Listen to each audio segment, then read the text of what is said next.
Welcome back to Walking Away from Arcadia. We are here again with another of our Metaplot walkthrough episodes, and today we are going to take you on a guided tour of the Shattering, everyone's favorite defining split second in the life of the Fae. I'm here with my co-host, Simon Eichhornchen, and we're going to try to make sense of this sort of snippet in time. We talked a little bit about how the Sundering and the Mythic Age don't necessarily have a ton of write-up that's necessarily usable, but the Shattering, that might be even more true of. So Simon, what did you find when you were doing your research on the Shattering? So I feel like there's a little bit more meat to the Shattering than there is to the Sundering, just because a lot of the events that take place in the Shattering have prelude in the Sundering or echoes into the future, and they get dealt with kind of obliquely in books that are dealing with some other time period. The house books have a lot of mentions of things going on during the Shattering. I think when we were getting ready to do this episode, Victor mentioned that Fool's Luck, the Commoner book, does too. The Secret Way touches on the Shattering a little bit, but it's kind of not useful in the main line Changeling the Dreaming Shattering narrative, because their Shattering is kind of a different animal and it happens at a different time, and the meat changelings don't really understand what that was. I think the least controversial piece of headcanon that everybody at least thinks about is that the Shattering is a squishy event that happens at different times in different places. So the bit about the Shattering happening at different times in different places actually isn't headcanon. I thought for a long time it was. That is dealt with directly in Kingdom of Willows on page 33, the second Shattering. And it talks specifically about, despite warnings from their Nunyehi brothers and sisters, the Algonquin from the southeastern tribes persisted in seeking fair treatment from the Europeans, and then it goes down the horrible road that led to. And so they do actually lay that phenomenon out there. You have to kind of take that and then go, all right, this makes sense, this happened, I'll now apply this in all the other places where that same dynamic is in place. So it's not as developed as I'd like it to be, but it is specifically acknowledged in the canon, which I do appreciate. So chronologically, the Shattering runs into some of the difficulty that the Sundering has, where events happen, and the Shattering has a better, real-world timeline attached to it because they actually gave it a date, which is a little weird for White Wolf. But a lot of the early Shattering, high Sundering events are kind of squished out across the whole thing. The Cathane have this whole narrative about there being many events that lead to the Sundering and the Shattering, some of which are the invention of silver to harm the Garou, the invention of cold iron, apparently by mortals, to harm the Cathane, and as a response to the Gestalt world separating into the dreaming and the material world, someone, various people claim it was them, invents the Ashit, someone invents freeholds. House Leon gets the rap for inventing Rhapsody, even though it, at least in their telling, it's kind of an accident. Liam gets the rap for bringing the wrath of the church down on the Sidhe, even though they were tricked into it by House Gideon. And then things accelerate. Dougal invents steel, trying to stop the Shattering coming. Doesn't help. And some Sidhe decide they're going to bail on Europe and go to the New World for reasons that are not entirely plot-based. They're entirely plot-based. They don't actually make sense. And then the Black Plague happens, and here comes the Shattering. Did I get that about right? Yeah, that's about right. I think the only thing in there that I'm not totally certain where it falls is Dougal inventing steel. I think your placement of that in the timeline makes sense. but the Dougal chapter of Book of Houses just says he did this thing. It really does not place that at a moment in history. And so that's an interesting question mark on where that really falls. I think it makes sense that he did that to try to hold off the Sundering, to keep it at bay. It clearly did not work. But where that actually falls in the Sundering, I've always kind of had a question mark around. I mean, the other thing in terms of that timeline, before we get into the nitty-gritty details about how did the Fae actually react to the Shattering, because that's a big thing, is what caused the Shattering. And 90+% of the books that talk about this all settle on the Black Death. There is one major exception to that. All of those timeline items that Simon just laid out, they happen. We get up to this moment in time, and most of the books say the Black Death happened, and boom, Shattering. For various reasons, one of the books that I read basically said humans were so appalled by the Black Death, they were so traumatized by it, that they never again could imagine the unknown forces of the world without trauma and nightmare.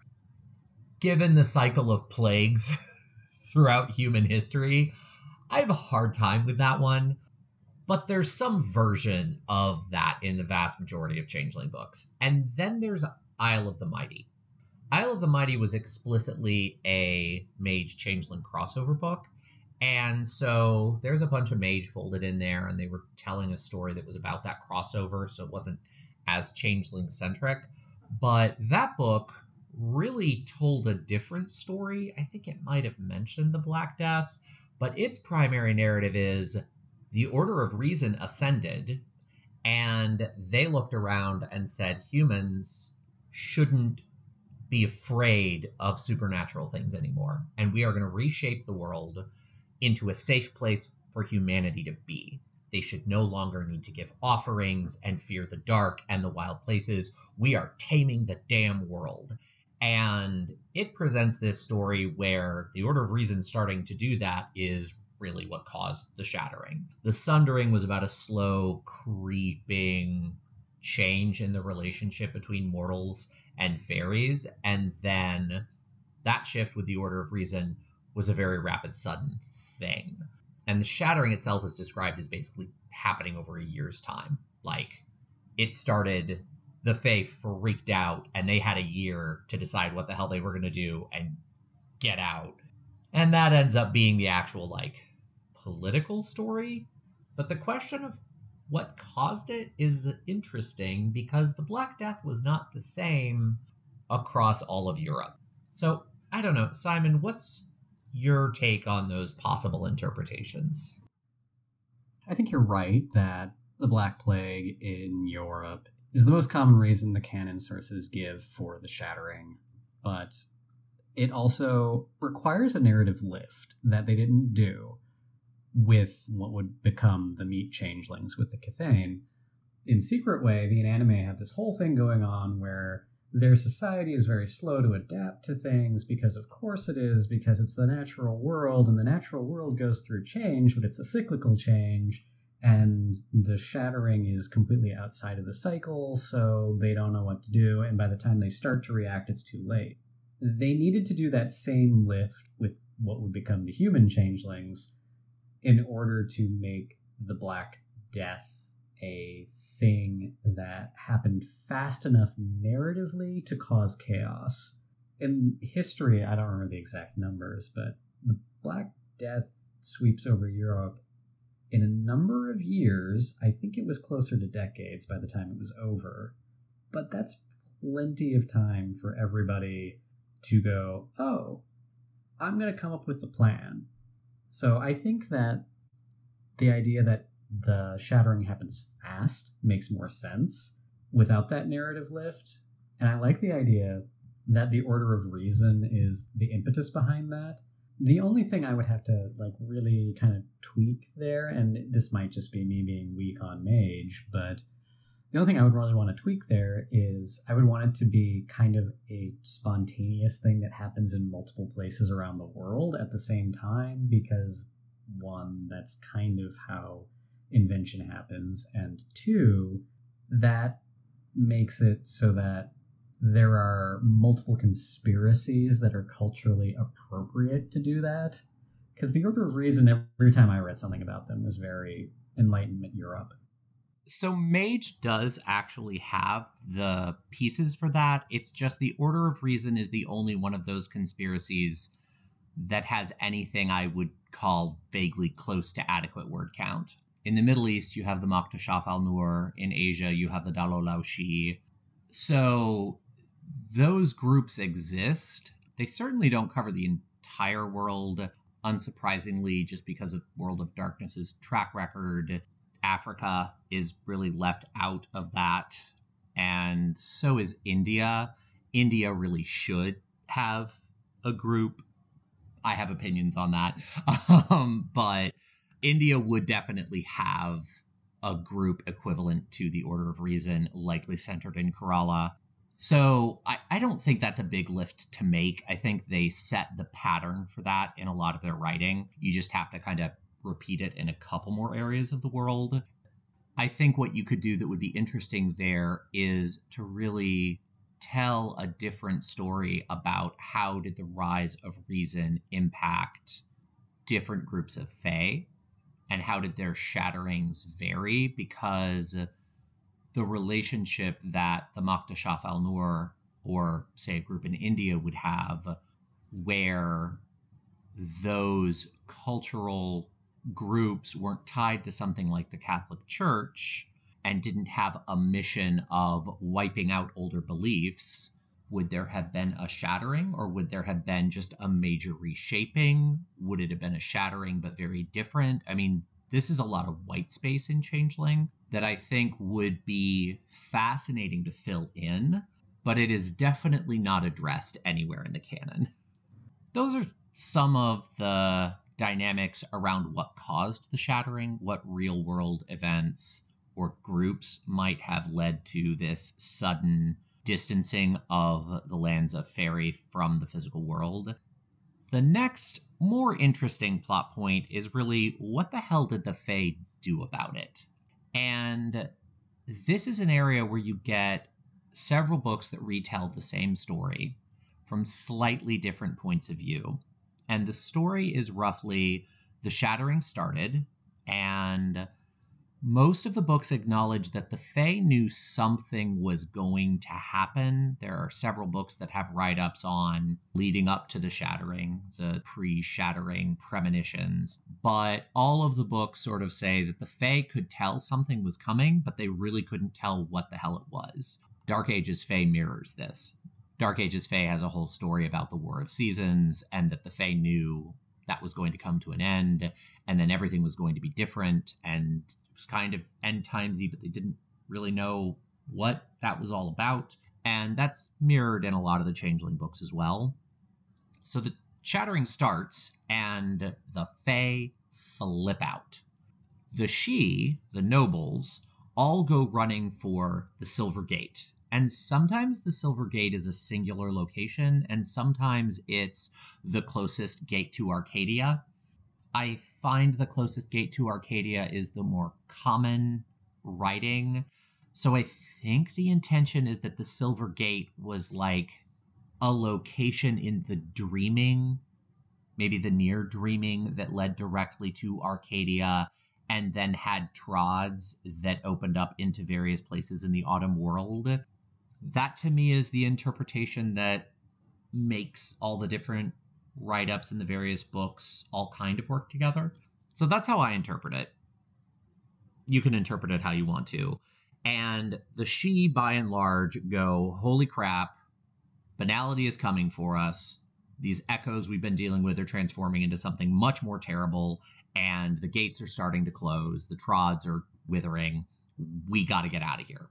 And so the Sidhe make a break for it, and some of them take their commoner servants with them. Some of them leave the commoners behind. The commoners who are left behind, by and large, don't try to make a break for the gates, largely because at this point, most of the gateways to Arcadia are described as really brutal battlegrounds, as the various houses and groups of Shi fight to be the ones that make it before the gates close. And they don't care. You're from another house. You're from another court. I'm going to cut you so I can get to that gateway and make it back to Arcadia. It's described as being pretty bloody. And so the commoners at this point go, well, we're going to be left here, so we need to figure something out. And necessity is the mother of invention, and so they invent the Changeling Way. Some books describe the Changeling Way as actually having started a while before. They figured it out, and it was just kind of an optional thing that a few changelings chose to do. But then with the Shattering, it was do or die. Some books describe the Shattering as being the reason it was invented. And so rinse and repeat on this Changeling Way fight to get back to Arcadia mess for a year, a few years, depends on the book. And then eventually the Silver Gate closes, no one can make it back to Arcadia, and we are in the interregnum. Does that sort of line up with your read on that as well, Simon? Yeah, there was one reference in Court of All Kings that said Silver's Gate was a specific thing, but, I mean, Court of All Kings. The things I thought were most interesting in this, like, section of the history were in the houses, really. There's a weird pattern that emerges when you read all the houses in quick succession, like I did for this project, but the Seelie houses mostly don't have their leaders stay behind, and the Unseelie houses mostly do. I feel like the numbers are too strong here for it to be an accident of authors' choices and finding different things interesting in their narratives. I don't know what it says, but it says something. Of the people who stay behind during the Shattering, there are a small number who do this intentionally, not like they were trapped. It's implied that some of the commoners and even some of the Shi stayed behind because their connections to humans were too strong, like they had human families, or they were still actively engaged in commerce, whether that's worship or sustaining oaths or whatever. House Skaha is the only one I found where they, as a house, have a reason to stay behind, and it's one of the only times World of Darkness does prophecy in a way I find interesting, because they stay behind because there is a prophecy and they hate it and they want to change it.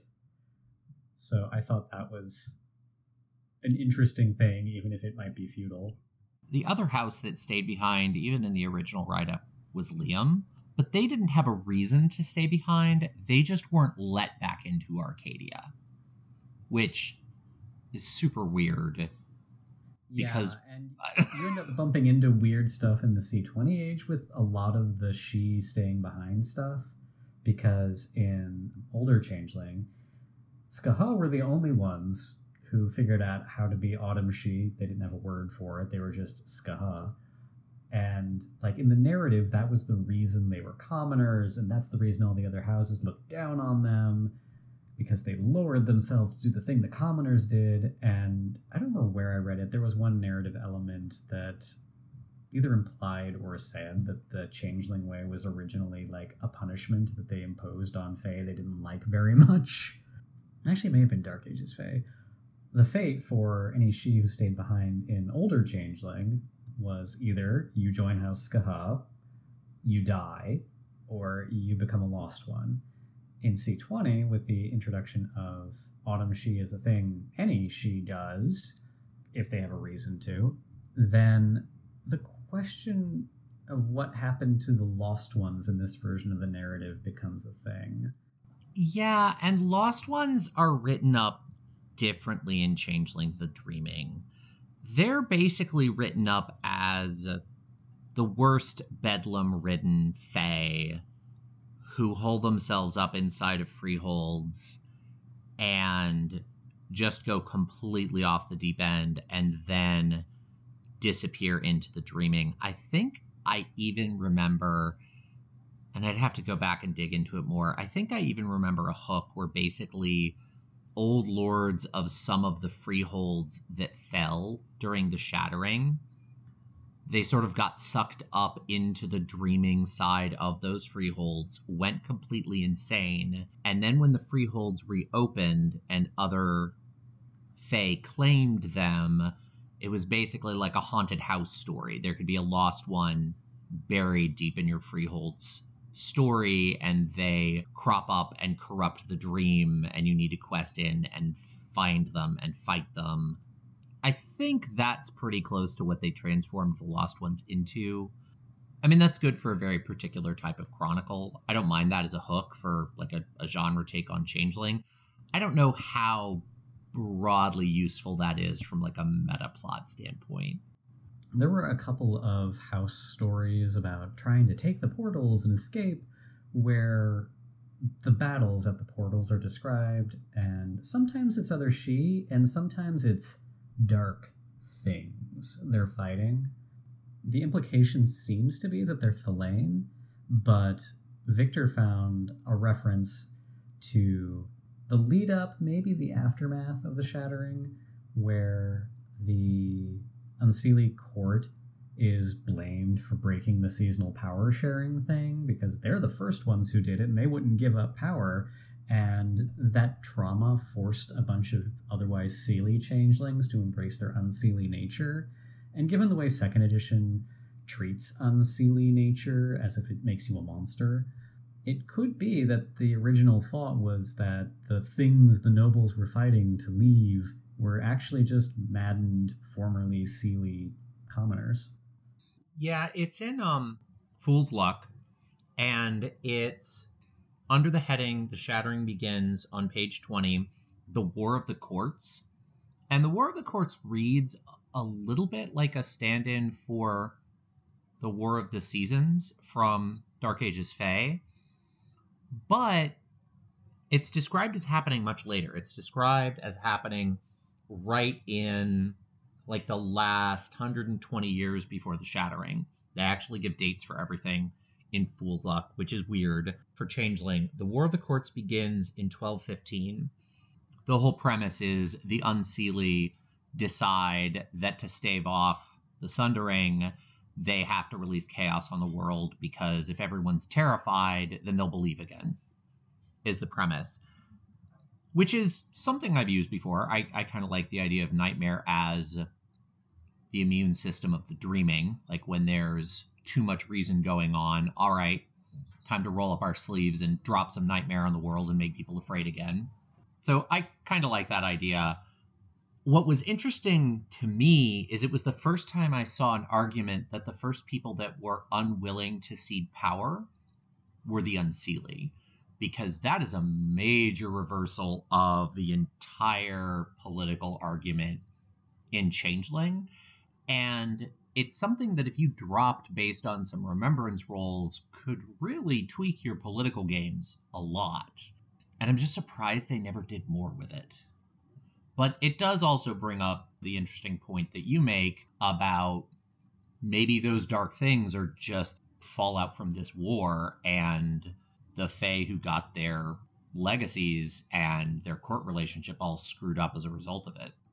I actually really like something that was dropped in Book of Houses 2, and it's probably meant to be propaganda, but Ailill gets a line about how the Thelain are actually just, you know, those Gwydion she, like, they reject their Unseelie natures so hard that that's why the Thelain have two.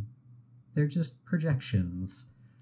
And like I said, I think it's probably propaganda, but like you take all of these things together and you start to get a theme, and it would be a really fun thing to play with. Like a lot of the Shattering is left intentionally vague and contradictory because unreliable narrator, like it's more interesting to have multiple perspectives that don't necessarily line up. But there's the last introduced House Danon, who were brought in during the Time of Judgment plot originally. They never really got a Shattering history, and their role in the story as the she who hang out in the dreaming anyway kind of leaves them without really anything to do during the Shattering.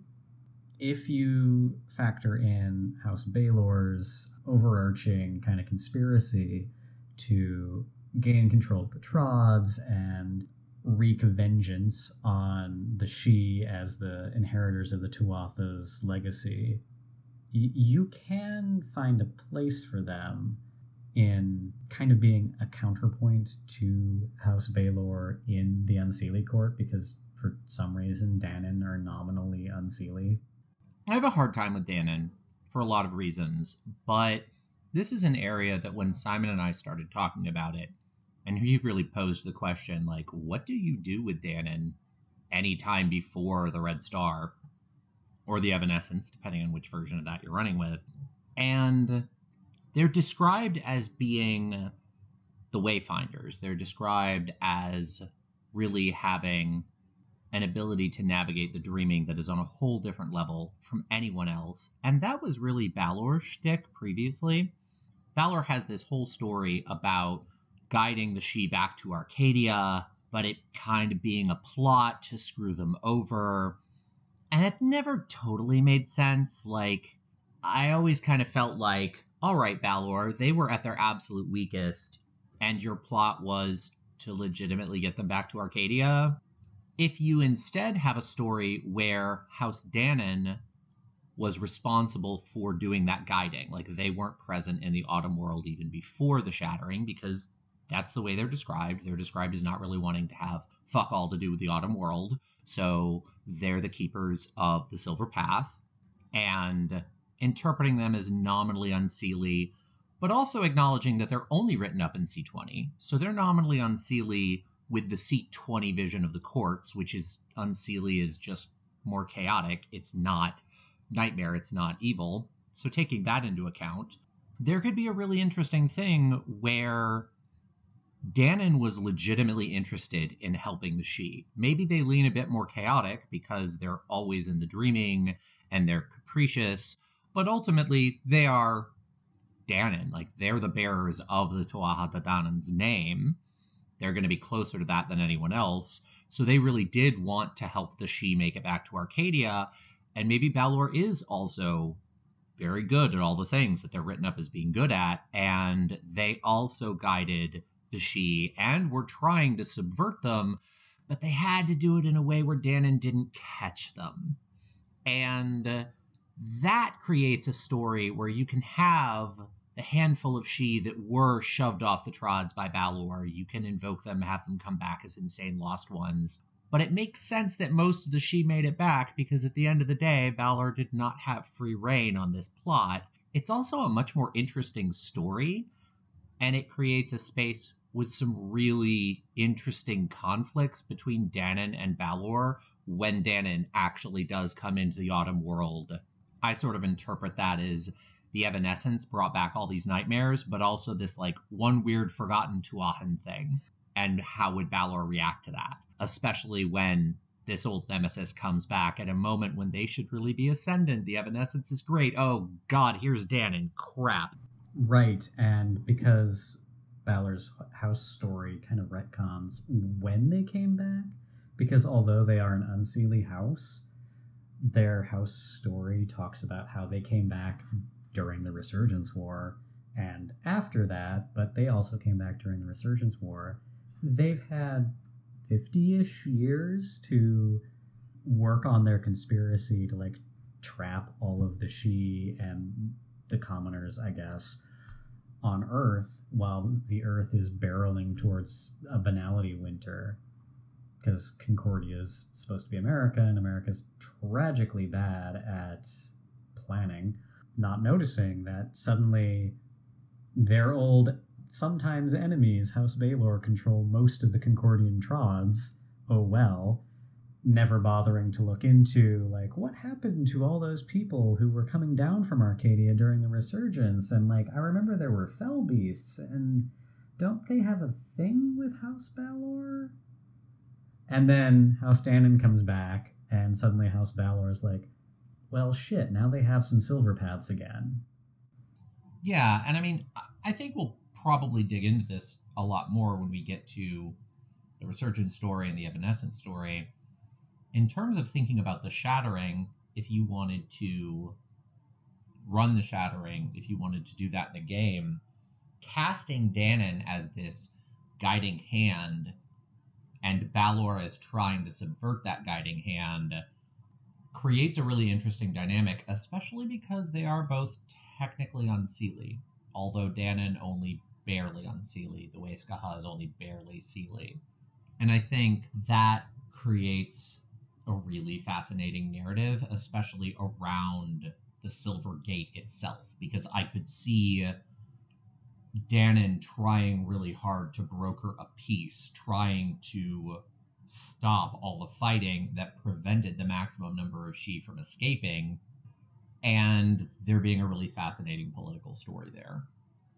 The other part of this dynamic is just looking at the default division between the commoners stayed and went through the Changeling Way, and the nobles ran off and went into Arcadia, just like you have the Autumn Sidhe, or in the original write-up, the Skaha becoming commoners, and House Liam and a handful of other Sidhe staying behind and presumably dying.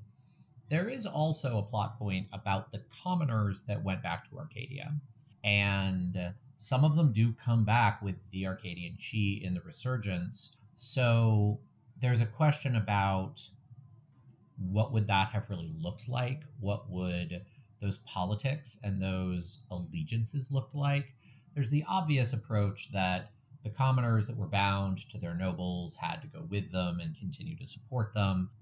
But then there's some real messiness around commoners that were bound to their nobles and their nobles abandoned them. And what happened to the oaths that were tied to that?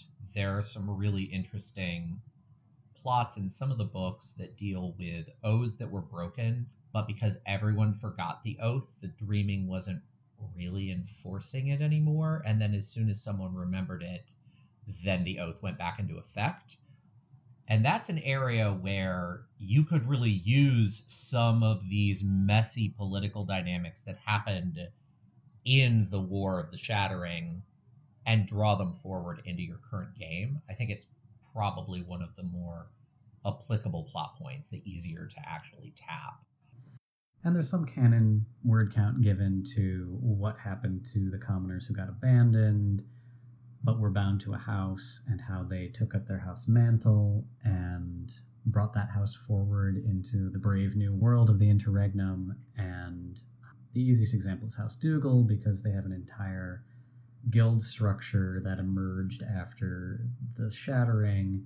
House Aileal spends a fair amount of words on talking about the great inventions their commoners inspired in the political arena during the Interregnum.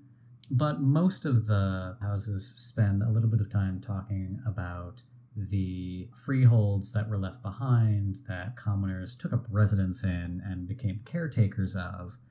And that narrative becomes especially messy in the New World, because the New World never really gets around to making a statement about who the land belongs to and why the Dreaming doesn't care about the Nunahi's ownership claims. Yeah, and that gets into, I won't even be snarky about this, my least favorite plot point in the entire canon, which is the Fae went to America before their Dreamers did. The Sidhe, the commoners, presumably together, they all went to America like a century at least before the Shattering and before any of that took place. Sometimes it's before the Shattering, sometimes it's their solution to not have to go through the Changeling Way and also not have to flee to Arcadia will jump into the Dreaming and then go to the New World, because somehow we know where that is. Somehow our dreams are connected enough that we can navigate the Dreaming to get there. ?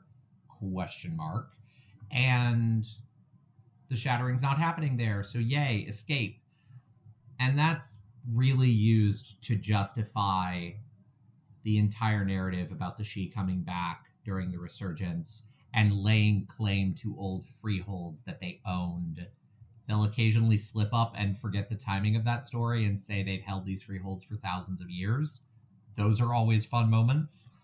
But if we're looking at the Shattering as a moment in time, as opposed to just an event, we do kind of have to acknowledge that at this moment in time, a bunch of Fae are slipping away to other parts of the world, and also put kind of a question mark on why only the New World, when, as we brought up earlier, while there are factions of humans who are elevating reason in several other parts of the world, the conflict between reason and faith is not the same as it is in Europe everywhere. So what is it about the New World that drew the Sidhe and the commoners there when their dreamers didn't even know it existed yet, but knew these other places existed? It's a thing that I feel like if you're going to play a game and include the Nunnehi and include any kind of history around them, or even use just the setting that occasionally acknowledges the Nunnehi's impact on modern Cathane society, you do sort of need to decide, how did we get here? I don't totally know what to do with the Shattering in this plot point, though, because it kind of makes me angry for very colonialist reasons. So we've talked about commoners taking the Changeling way, staying behind, taking care of their house's legacy, or abducting it, invading some house's legacy and taking it over, going to the New World and stealing things from the Nunnehi. It's also worth mentioning that some of the commoners may have decided not to take up the Changeling way or go back to Arcadia and instead became Lost Ones. It's never really dealt with anywhere I found, but it logically follows the narrative. It's not as interesting and as messy as setting up the conflicted ownership claims for the Resurgence War, that apparently the Dreaming cares about the Sidhes claiming ownership of things in the New World that they were there for a hot minute for. I guess this gives us a really good segue into talking about the rolling Shattering around the world, because the next place that has the most word count devoted to its Shattering is the New World. And we've already told you some of the setup. The true Sidhe show up. Some of them probably brought their households with them. And there is some word count devoted to what they did when they came. It's not very interesting. The only interesting aside I found in that story was that House Ailiel, the political, evil, nefarious house, admits that their relationship with the Nunnehi could have gone a different way had they not fucked it up, which is an interesting admission from the bad guys. And Changeling's metaplot never really deals with the genocide that followed white people to the New World.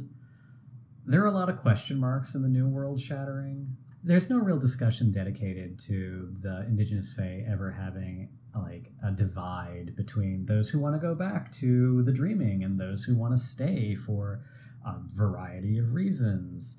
That is a really interesting place they could have mined, because we're talking about, I don't know, a couple dozen different cultures. That could go a million different ways. Some of the sources say that the Indigenous Fae had their own Changeling Way tradition before the Cathane showed up.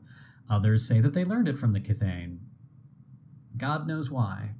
And there is some word count devoted in the Player's Guide to talking about how the Indigenous Dreaming was destroyed. I don't know how they did that. I don't know why. And it's super insulting, because there are still Indigenous people alive. Quite a few, in fact. But because of that, the Indigenous Fae get access to the Umbra for game balance reasons. It's never really explained why in a satisfactory way. They also have a weird restriction on eating dreams. It's a point that sort of makes sense until you consider that it doesn't apply to European changelings, and the logical explanation for why the indigenous changelings have this restriction applies equally to the European changelings. So it's just a weird restriction that doesn't really serve a purpose other than making the Nunahi and the Menehune less than the European changelings. And because of that, they learned how to feed from the land itself and how to take in its streams. A question that is never answered in this case is why the Fae don't have this as a native ability, because they should, at least some of them.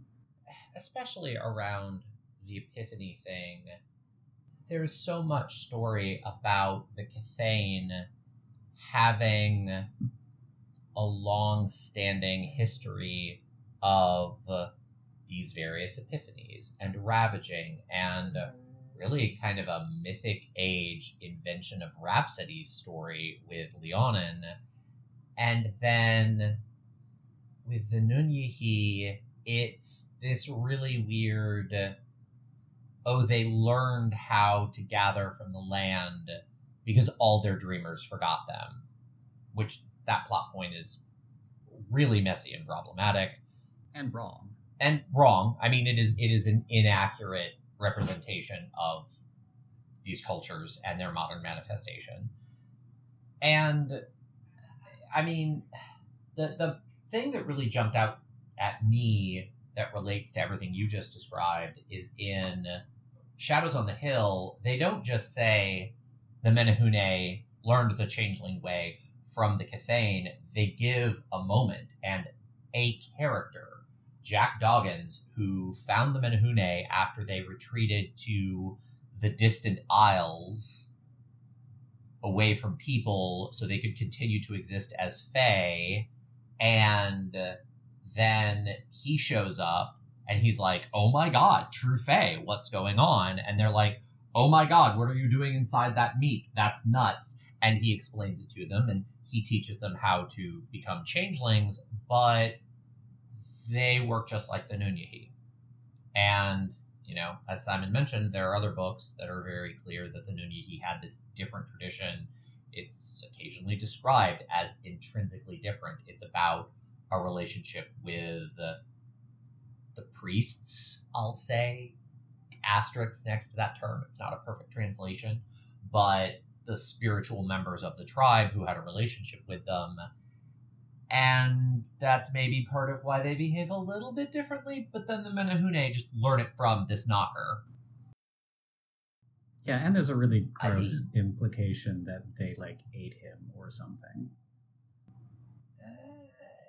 He disappears. He never shows up again. There is a weirdness there, at least in the Shadows on the Hill book. It seems like they all got along. I don't know. It's a bizarre story. There's also a thing in here specifically about, they weren't able to enter Arcadia for protection. They had nowhere to run, and this is one of the only first edition books that I have seen use the word Arcadia and one of the indigenous Fae in the same sentence. Not thrilled to see that. But it is very much we're kind of skipping the Sundering altogether and going straight to the Shattering. But then, how does this work? Why weren't they able to get into the Dreaming at all? If they were able to make it back to an island that was untouched enough by humans to continue to exist as true Fae until Jack showed up, you're really telling me there was no way on those islands to make it back into the Dreaming at least? This is one of those other places where, the denizens and the Danon are able to exist in the many realms of the Dreaming between here and Arcadia, but then in other places they'll be like, it's the Autumn World or Arcadia. Full stop. And I don't totally understand why that is true. And speaking of the Autumn World or Arcadia, it's never really dealt with what happened to the Sidhe who went to the New World as true Fae when the Shattering was going on in Europe. Did they just disappear with the other Sidhe during the Shattering, even though it wasn't happening where they were at? Did they fold into their host cultures, which creates plot holes for later? Did they just die off randomly? it's never, I couldn't find anywhere where it was addressed in a way that made sense. That plot exists as an answer to the question, why the hell are the Shi claiming freeholds they supposedly already owned in America? That idea, that story is so colonialist that it required a justification. I don't actually feel like it's a narrative anyone was excited about telling. It is an afterthought justification for this thing that was written in first edition. I'm not shocked that no one has spent the time to flesh it out and really make it make sense. It's there for people that don't want to have to think about the Nunyehi too hard. I mean, if I'm honest, I don't play with that story at my table.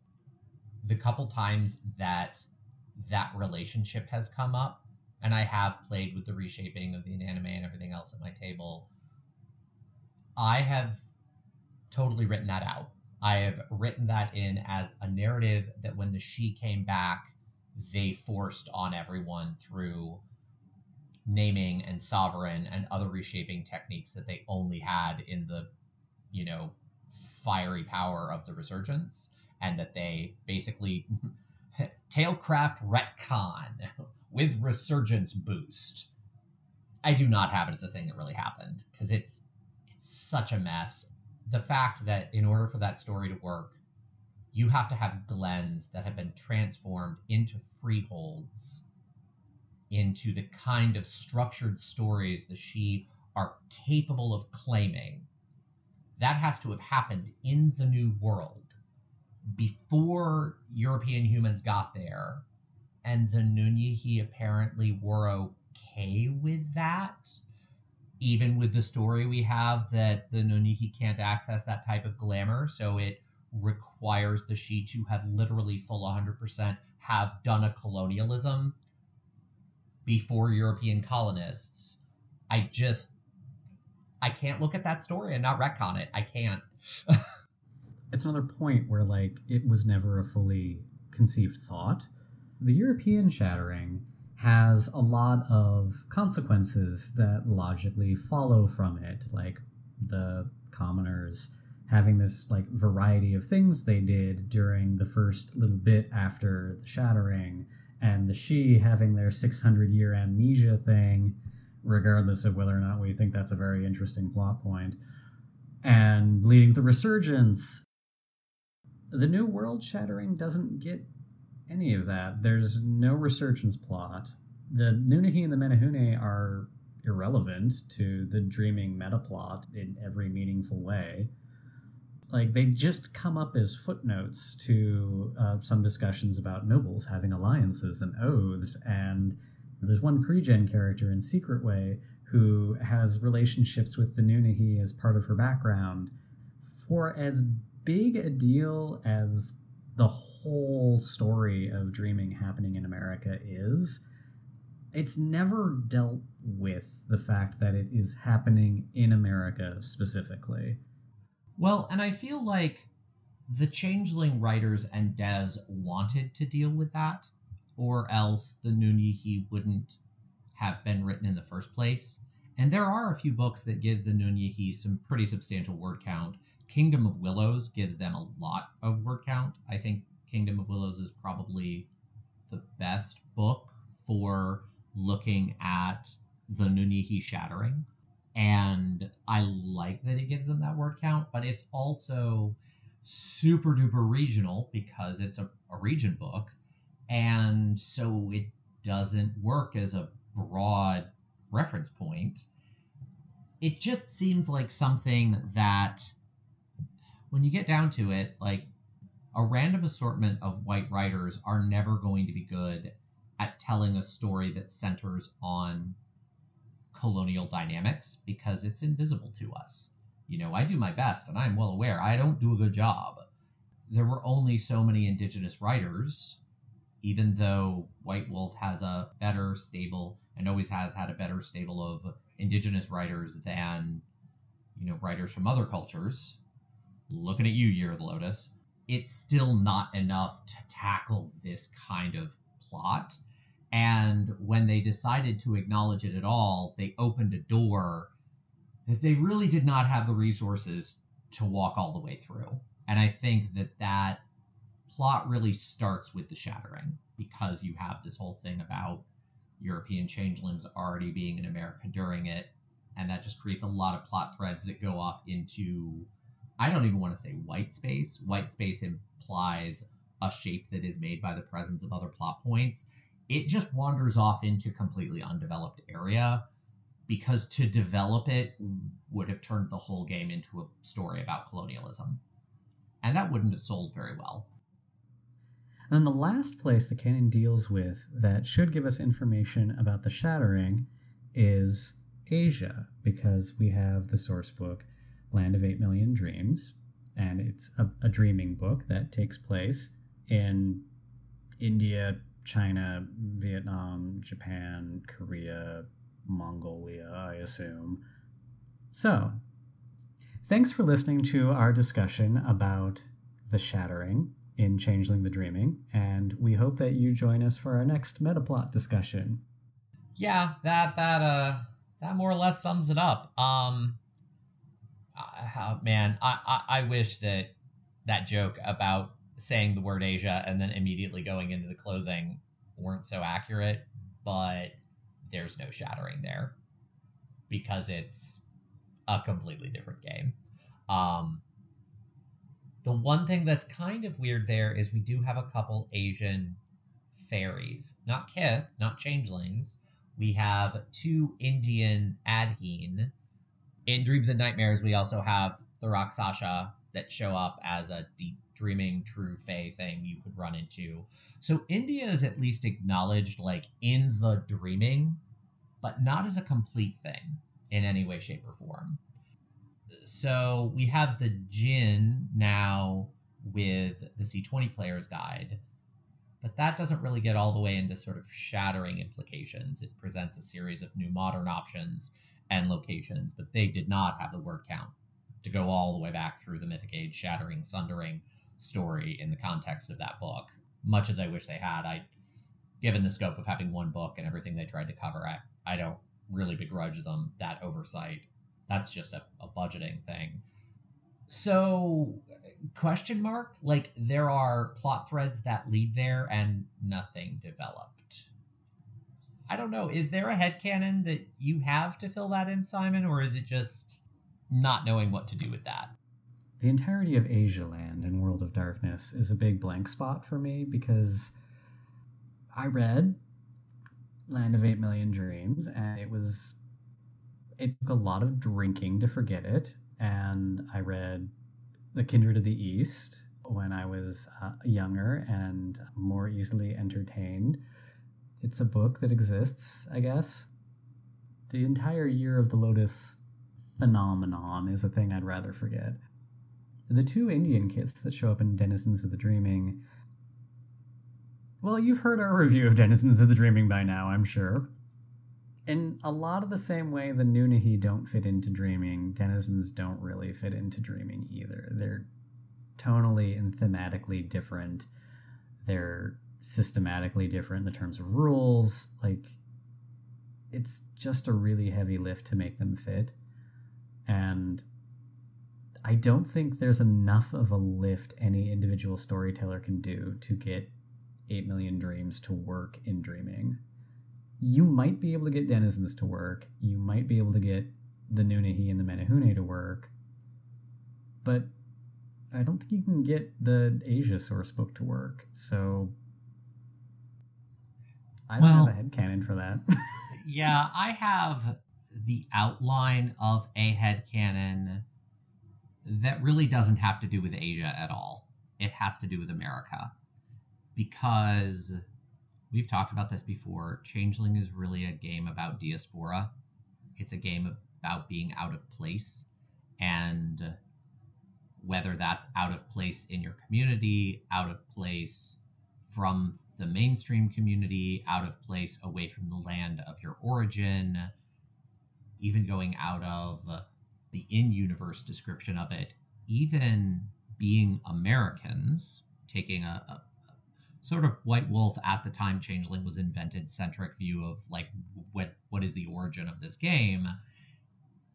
Even thinking about the creators and their place in America, and then diving back into and wanting to become these European myths, and then eventually like Nunyihi myths, but again, question mark on like what does that represent? That's all an experience of diaspora, even from a creative exploration standpoint. And Asian American populations are a really interesting question mark. I mean, if you don't just read the Hsien as it's a different thing, these are the systems, okay, I'm done. If you instead go, well, why are they different? Okay, they're in this setting where Shinto is still practiced. You know, if you extend that idea to India, where Hinduism is still practiced, a little bit of a big question mark around Maoism and its relationship with religion in China, but that justification of there's more faith in Asia was used, then okay, ignoring that they say the Hsien are still Hsien when they come to America, if we instead follow that thought experiment to what do the Asian Fae who came to America and were in human bodies and ended up working on the railroad and founding these communities in all these major cities where they had to come together to survive, that's a story that's much more like mainstream Changeling. And that's a really interesting Shattering story. A Shattering story where the Shattering didn't come to them, they came to the Shattering. Maybe thinking, this will be fine, I won't experience the things that they ended up experiencing when they came to America. Again, a refrain that has come up many times on this podcast, I'm not going to tell that story because I won't do it properly.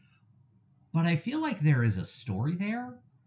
I just want more media to acknowledge the experience of diaspora versus source land dynamics across all cultures, because they're different and not enough media acknowledges that.